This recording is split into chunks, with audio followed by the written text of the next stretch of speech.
Good morning class third. बेटा हम activity 4 कर रहे हैं जो पेज नंबर 87 पे है। ये डिवाइड के समय आपने नोटबुक पे करने हैं। कल हमने 3 किए थे, A B and D part. आज हम 3 और करेंगे, ठीक है। डिवाइड अच्छे से करनी है ताकि आपको अच्छे से आ जाए।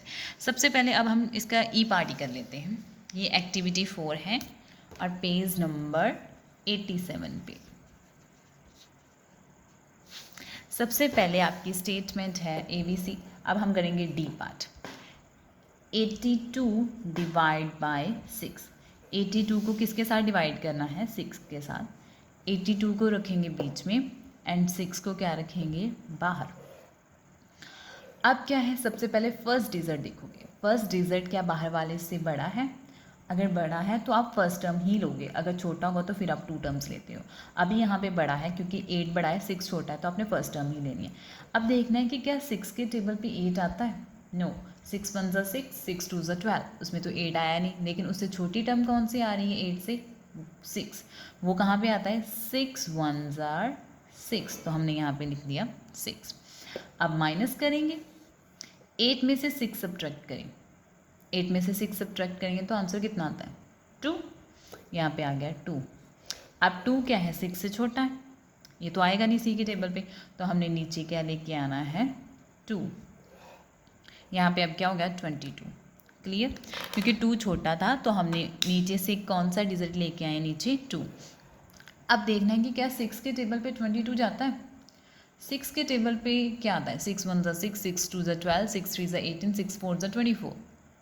22 तो नहीं आता, लेकिन उससे छोटी टर्म कौन सी आ रही थी? 18। वो कहाँ पे आ रही थी? 3 पे। सो 6 3 ज़ार 18, यहाँ पे आ गया 18। अब क्या है, 2 में से 8 सब्ट्रैक्ट होते हैं? नो। ये इससे बोरो लेगा, यहाँ पे हो जाएगा 2, यहाँ पे हो जाएगा 1।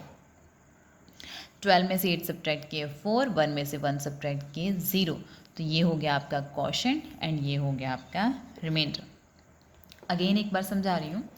82 था, इसको 6 के साथ डिवाइड करना था। सबसे पहले हमने फर्स्ट डिजिट देखना होता है। अब आप मत सर्कल करने लग पड़ना, ठीक है। फर्स्ट टर्म देखना होता है। ये वाली टर्म जहाँ तो बड़ी होनी चाहिए, बड़ी बनानी है हमने बाहर वाली से। अब देखो 8 है, अगर हम फर्स्ट टर्म लेंगे तो ये 8 है। 8 है तो मीन्स बड़ा है। अब 6 के टेबल पे 8 आता है? नो। लेकिन उससे छोटी टर्म कौन सी आती है? 6। 6 1 ज़ार 6। 8 में से 6 सब्ट्रैक्ट किया तो कितना आया? 2। अब 2 6 से छोटा था तो हम नीचे क्या लेके आए? 2। अब यहाँ पे क्या बन गया? 22। 6 के टेबल पे 22 नहीं आता, लेकिन उससे छोटी टर्म कौन सी आती है? 18। 6 3 ज़ा कितना होता है? 18। अब 2 में से 8 तो सब्ट्रैक्ट नहीं हो सकते, लेकिन इधर से बोरो लिया, यहाँ पे हो गया 12, यहाँ पे हो गया 1।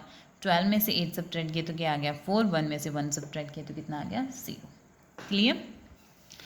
अब नेक्स्ट है आपका, एक और करते हैं। अभी ई पार्ट है 58 डिवाइडेड बाय 5। 58 रहेगा बीच में, 5 रहेगा बाहर। सबसे पहले फर्स्ट टर्म देखेंगे। 5 के टेबल पे 5 आता है? यस। 5 1 ज़ार 5। 5 में से 5 सब्ट्रैक्ट किए 0। अब नीचे क्या लेके आएंगे? 8। अब 5 के टेबल पे 8 आता है? नो। उससे छोटी टर्म कौन सी आती है? खुद ही 5 आता है। 5 1 ज़ार 5। अब हम इसको माइनस कर देंगे। 5 में से 8 माइनस किए तो कितना आ गया? 3। तो ये हो गया इसका क्वोशंट और ये हो गया इसका रिमाइंडर। ध्यान से सीखना है कि 5 1 ज़ा कितना था? 5। 5 में से 5 सब्ट्रैक्ट किया 0, नीचे हम लेके आए 8 क्योंकि अभी वहाँ पे लेफ्ट था। 8 आया तो 5 के टेबल पे 8 नहीं आता, लेकिन उससे छोटी टर्म कौन सी आती थी? 5, तो हमने यहाँ पे लिख दिया 5 1 ज़ार 5। 8 में से 5 सब्ट्रैक्ट किए तो आंसर कितना आ गया? 3। ओके, एक और सम करते हैं, वो थोड़ा सा चेंज है। F part 72 divided by 7। अब हमने 72 को किसके साथ डिवाइड करना है? 7 के साथ। सबसे पहले फर्स्ट टर्म लेंगे। 7 1 ज़ार 7। 7 में से 7 सब्ट्रैक्ट किए 0। अब नीचे क्या लेके आए? 2। अब 7 के टेबल पे 2 आता है? नो। अब क्या करना होता है, अगर आप कोई टर्म नीचे लेके आते हो तो वो छोटी होती है, तो आगे आपके पास कोई टर्म नहीं है, तो आपने क्या करना है? यहाँ पे लिख देना है 0, तो यहाँ पे भी क्या लिख देना है? 0। तो 2 में से 0 माइनस किए तो 2।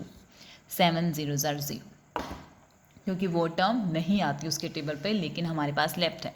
एक बार अच्छे से समझ लो कि अगर ऐसा कोई सम आती है, ऐसी कोई इक्वेशन आपके पास बन जाती है कि 7 1 7 हो गया, लेकिन अभी यहाँ पे एक टर्म है 2, लेकिन वो उसके टेबल पे आता ही नहीं है, 7 के टेबल पे तो वो आता ही नहीं है, लेकिन आप उसको नीचे तो लेके आई हो ना। जब आप उसको नीचे लेके आ गए हो लेकिन उसके टेबल पे नहीं जाता, तो आप लिखोगे 7 zeros are 0, तो 2 minus 0 is 2, क्योंकि जब आप कोई टर्म नीचे लेके आ जाते हो लेकिन उसके टेबल पे नहीं जा रही, तो आप यहाँ पे 0 लिखोगे और यहाँ पे भी 0 लिखोगे। अभी आप यही ट्रिक फॉलो करो। अभी आपको मैं अगर समझाऊंगी तो आपका समझ नहीं आएगा कि हाँ इसको मल्टीप्लाई करेंगे तो वो, बस अपने माइंड में यही बात रखना, क्योंकि जैसे आप नीचे लेके आए हो टर्म लेकिन वो उसके टेबल पे नहीं गई, तो आप हमेशा लिखोगे 7 zeros are 0।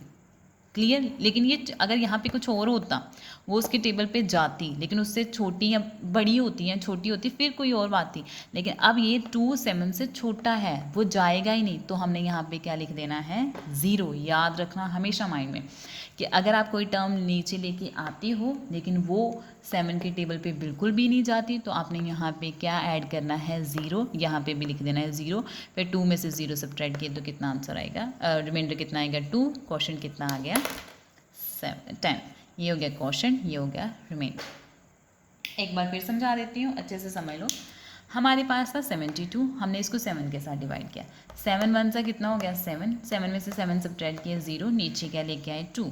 अब हम नीचे तो ले आए 2 लेकिन वो 7 से है छोटा, हमें यहाँ पे बड़ी टर्म चाहिए होती थी, बड़ी टर्म चाहिए होती है ना, तो अब तो वो तो उसके टेबल पे कहीं पे भी नहीं जाएगा, तो हमने क्या लिखना है 7 zeros are 0, तो यहाँ पे ख़त्म कर देना है, उसको माइनस कर देना है, 2 minus 0 is 2। क्लियर? जब आप उसको नीचे लेके आते हो, ये टर्म उससे होती है छोटी, तो आपने यहाँ पे 0 ऐड कर देना होता है, यहाँ पे भी 0 और बाद में सब्ट्रैक्ट कर देना होता है। ठीक है, तो आज के लिए इतना ही बहुत है, बस ये एफ सम की ज़रा प्रैक्टिस कर लेना कि आपको अच्छे से आ जाए। Thank you so much, have a nice day.